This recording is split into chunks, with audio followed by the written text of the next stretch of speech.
मुझे दुख और तकलीफ इस बात की है कि मैं अगर हिसार में आऊं और आपसे ये कहूं कि मुझे हिसार के किसी म्युनिसिपल स्कूल में चपरासी बना दो, तो आप कहोगे राजीव भाई आपकी क्वालिफिकेशन क्या है, और मैं कहूं मेरी कोई क्वालिफिकेशन नहीं है, तो आप मुझे म्युनिसिपल स्कूल का चपरासी भी नहीं बनाओगे। और कल को मैं हरियाणा का चीफ मिनिस्टर बन के आ गया, तब क्या करोगे?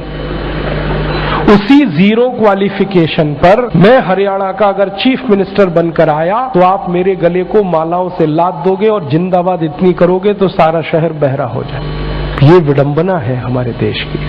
जिस व्यक्ति को मिनिमम क्वालिफिकेशन के आधार पर किसी स्कूल का चपरासी नहीं बनाया जा सकता, वो व्यक्ति मुख्यमंत्री हो सकता है, राज्यपाल हो सकता है, प्रधानमंत्री हो सकता है, राष्ट्रपति हो सकता है। विडंबना इस देश की पता है क्या है? जिस व्यक्ति ने जिंदगी में कभी खेत में हल नहीं जोता वो कृषि मंत्री। सालों साल इस देश में शिक्षा मंत्री ऐसे लोग रहे जो कभी स्कूल नहीं गए पढ़ने के लिए। मैं बस नाम नहीं ले रहा हूं, बाकी आपको सब पता है। इस देश में एक व्यक्ति ने जिंदगी में कभी चाय की दुकान नहीं चलाई, वो देश का वर्षों वाणिज्य मंत्री रहा जिसने दुकान नहीं चलाई कभी। फाइनेंस का जिसको ABCD नहीं आता वो सालों साल इस देश में वित्त मंत्री रहता है।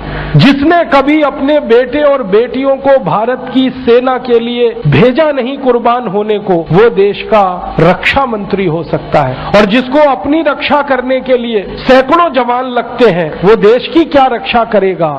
सोचो आप। जिस व्यक्ति को जिंदगी में कभी विज्ञान और तकनीकी का अंतर पता नहीं है वो साइंस और टेक्नोलॉजी का मंत्री हो सकता है, और जिसको इनमें से कुछ भी पता नहीं है वो प्रधानमंत्री हो सकता है। इससे ये विडंबना है हमारे देश की। अज्ञानी व्यक्ति ज्ञानियों पर शासन कर सकता है, और हमारे शास्त्रों में कहा गया है, वेदों में कहा गया है कि अज्ञानी व्यक्ति जब ज्ञानियों पर शासन करे तो समझ लेना देश और समाज का बंटाधार ही होना है। हमारे देश में यही हो रहा है। हर अज्ञानी ऐरा गहरा नत्थु खैरा जो किसी नेता की चप्पलें उठाता था, जो किसी के जूतों में पॉलिश करता था, जिसने कभी किसी नेता के घर में रोटियां बना के खिलाई, वो राष्ट्रपति पद तक लोग पहुंचे हैं। ऐसी स्थिति हमारे देश में। उनकी क्वालिफिकेशन ही एक है कि कभी किसी बड़े नेता के रसोई में रोटियां बना के खिलाई तो राष्ट्रपति हो जाओ भैया। ऐसी बंदर बांट मची है इस देश में। और ये उस देश में जिसकी आजादी के लिए 7,32,000 लोग कुर्बान हुए, उस देश में। मुझे बहुत दुख होता है, तकलीफ होती है। अभी एक सच्ची घटना मेरे साथ घटित हुई। मैं एक दिन कानपुर गया था, तो कानपुर के रेलवे स्टेशन पे उतरा। उतरने के बाद शहर में बाहर आने के लिए नीचे पुल पर से उतर के आया तो एक छोटी सी चाय की दुकान थी। उस पर एक बेटी और एक माँ और एक छोटा सा बेटा आपस में बात कर रहे थे। वो क्या बात कर रहे थे? वो कह रहे थे, माँ हम गरीब क्यों हैं? तो कान में मेरे शब्द पड़ गए। मैंने कहा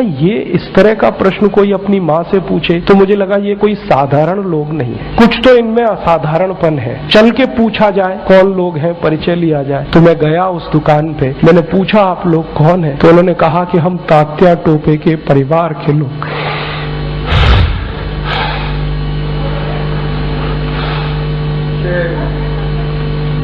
हमारे देश में तात्या टोपे के परिवार के लोगों को चाय बेचनी पड़ी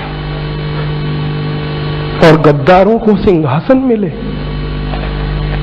ऐसा ये देश हो गया। जिन लोगों ने तात्या टोपे को मरवाया था वो इस देश में मुख्यमंत्री रह चुके हैं, आपको मालूम है।